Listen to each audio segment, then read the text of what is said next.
كبيرة إن شاء الله لتحقيق الفوز. أدي الكرة من السومة، المتابعة جول، متابعة جول جول جول جول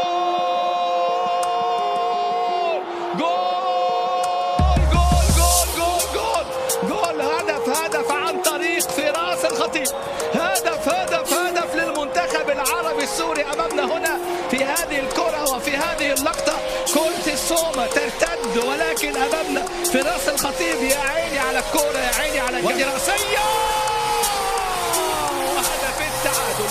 وهدف التعادل للمنتخب الإيراني. ضربة رأسية من مرتضى وأمامنا هو سردار يسجل التعادل للمنتخب. الإمارات والكويت ودي خطورة.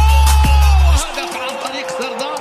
هدف عن طريق سردار من الأخطاء في التمركز والأخطاء اللي طبعا بتأتي هنا من خلال هدف التقدم عن طريق اللاعب سردار اللي متخصص بقى يبقى عنده 11 هدف وهدف تقدم في الدقيقة 64.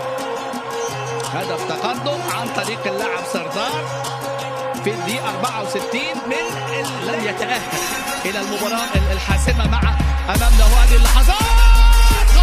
خلاص بقول لحضراتكم خلاص. عمر السومة لا تحسد بقى أوزبكستان ولا تحسد كوريا. المنتخب السوري على الأقل إلى الملحق بهدف التعادل القاتل عمر السومة. عمر السومة عاد بسوريا، عاد بأحلامنا، عاد بطموحاتنا، عاد بإصرار وإرادة الشعب السوري تتجسد في هذا اللاعب ليكون هدف التعادل. هدف التعادل العادل الهدف العادل.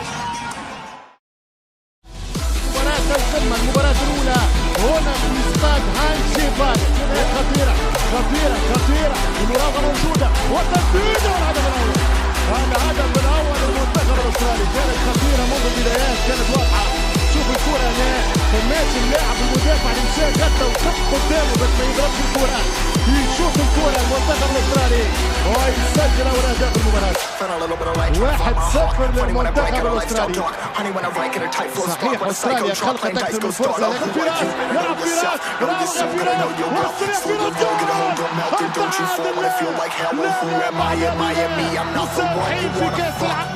وهي بتاع فراس.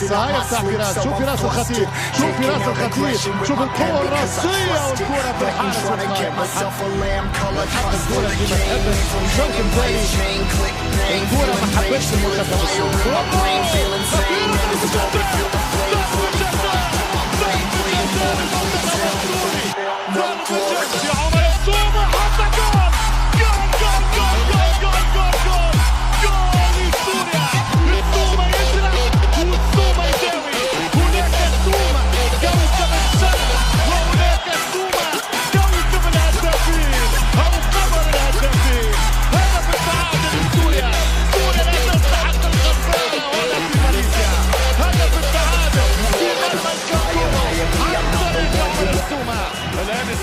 المشاعر العربية في مدرجات ملعب استراليا تتوحد مشاعر الكوري وحدة للكوريين. إذا جات نستفيد منها تنحاز الجول.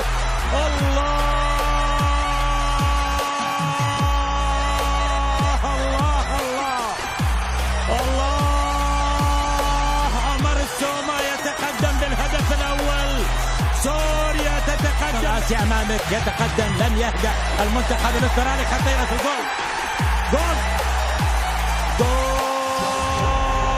هدف التعادل. هكذا تلعب استراليا ومن المفروض وبناء على مشاهدة على أرضية الملعب.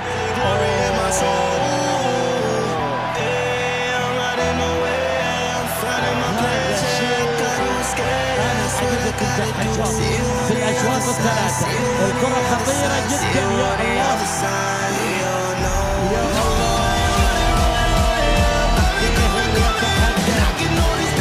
ويسجل الهدف أمامك الآن الصوري حائط الصاد.